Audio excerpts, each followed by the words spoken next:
Mon père, ce héros au sourire si doux, suivi d'un seul usard qu'il aimait entre tout, pour sa grande bravoure et pour sa haute taille, parcourait le cheval à soir d'une bataille.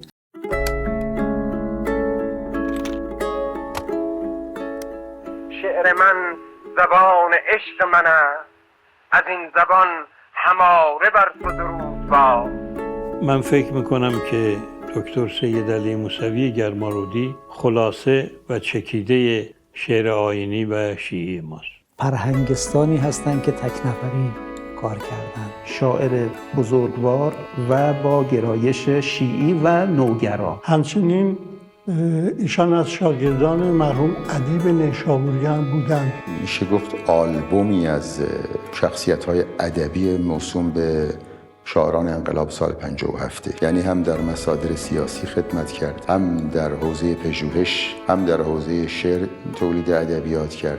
فکر میکنم بیشتر آفرینش میکنه. شب شد در بستم و مست از میان آبش کردم. ماه اگر حلقه به در کوه جوابش کردم.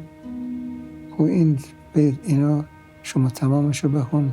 دل که خونابه غم بود و جگرگوشه درد، بر سر آتش جور تو کبابش کردم.